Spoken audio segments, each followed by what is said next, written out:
2, 3. One more. Okay, I would like to seek your help.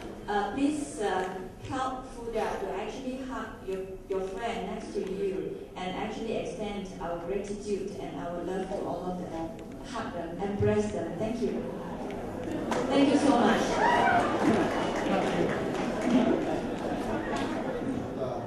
Now let me introduce to you very popular broadcaster, Ms. Karen Davila.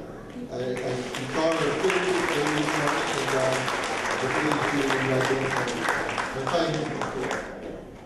Magandang tanghali po sa inyong lahat. Huwag muna kayong umalis. At malapit na po, I think they'll be breaking for lunch in a few minutes. Patapos na po yung morning session. You'll have 2 testimonies of Filipino patients na nanggaling po sa FUDA. I personally came this morning because I wanted to let you know that I essentially did the story on FUDA Cancer Hospital because in ABS-CBN, the owners felt that it was really a message of hope. Ang nangyari po talaga dito was si Benjamin Gingona, who is the brother of former Vice President Javisto Gingona, apparently had stage 4 pancreatic cancer. And then he's in his late 70s at nagpunta na siya sa Amerika at tinaningan na ang kanyang buhay ng 5 buwan. And what happened after was he went to FUDA after already trying to do everything in the United States, and he had lived longer than 5 months and is actually doing better. So what happened is sinabihan ng aming, one of our board of directors, si Jake Almenda Lopez. If you remember, si Henny Lopez also died of cancer, no? Who is the owner of ABS-CBN. So sinabi niya, you should do this story because this is a message of hope to cancer patients. It gives them an alternative. It lets them know na mayroong pag-asa. So when I was told about FUDA Cancer Hospital, right away, I felt the story had to be done. And I'm coming from my own personal experiences. Yung anak ko was diagnosed with mild autism when he was 3 years old. And I went to a developmental pediatrician, a traditional one, meaning when I say traditional, a regular one. And when I asked if there was a treatment for autism and if there was a cure, ang sinabi niya sa akin, no, wala. Do you want a support group? Siyempre, kulang na lang, murahin mo, di ba? Di ba? You don't really want a support group. So what I did was I really refused to believe that there was a treatment out there. So I did my research. And in the course of my research, I found biomedicine for my son with autism. He's turning 8 and his progress has been fantastic. He is studying in a school wherein he is in his age group and nobody can actually even detect that he has it, that he has autism. So why am I sharing this story? I'm sharing this story because I'm sharing to you my own struggles of what it means to change your mindset.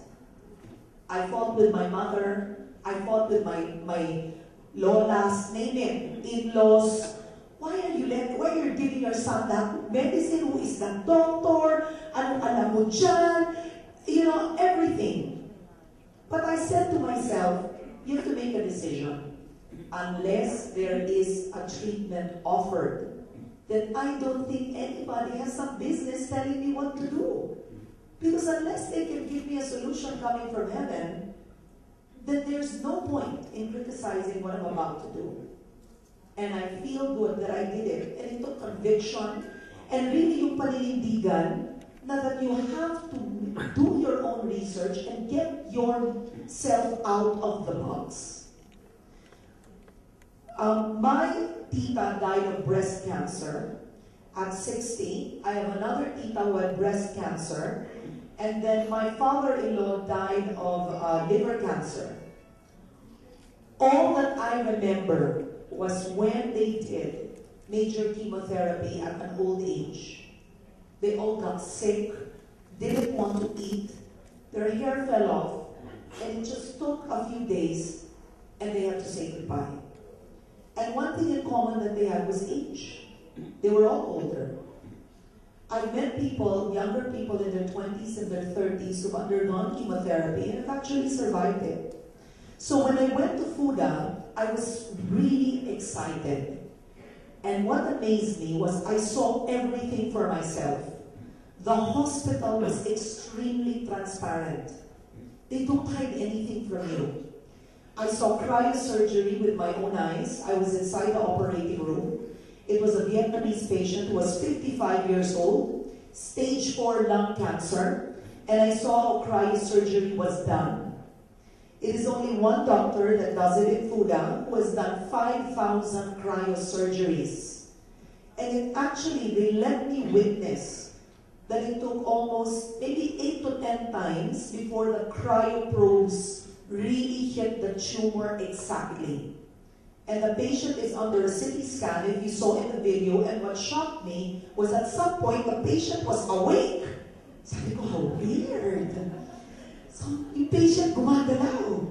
So, ang nangyari after that was, nung eksakto na, they did the freezing and the thawing of the tumor, 15 minutes, 2 cycles.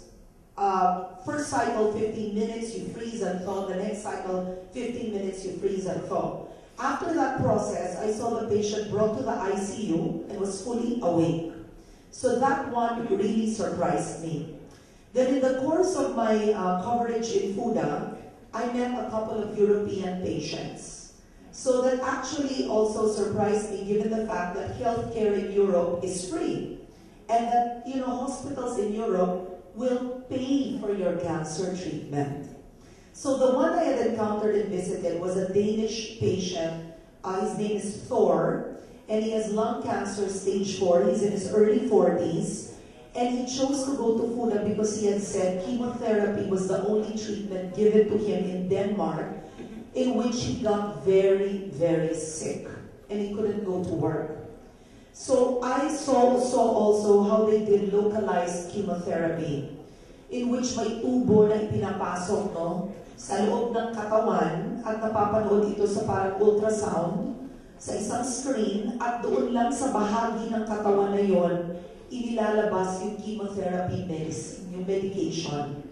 At pagkatapos siya bigyan ng interventional localized chemotherapy, pumunta siya sa kwarto at nakausap ko pa siya. At wala siyang problema daw in terms of his diet and how he functions. After that, they're able to eat dinner out in the city.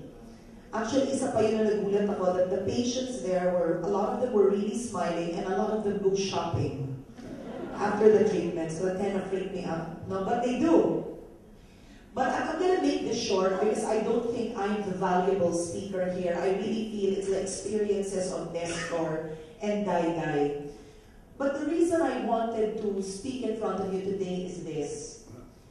I think when your life is already about to be taken away from you, then a time comes when you already need to know what hinders you from taking the step forward. Is it fear? Is it pleasing other people? Is it what your relatives have to say? But at the end of the day, I feel unless something better is given to you, then nobody can take away from you the option to try something that may improve your quality of life. Right before I left for Wonder Mom, we interviewed a woman. She had colon cancer in Makati Med, was there for 3 months. Her bill skyrocketed to 3.5 million.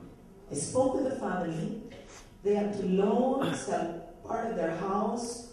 That's 3.5 million in 3 months.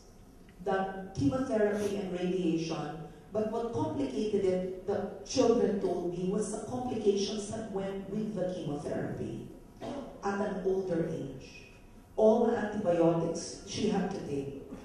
So when I speak to many, many people about it, if really there was an alternative, I know people would take it.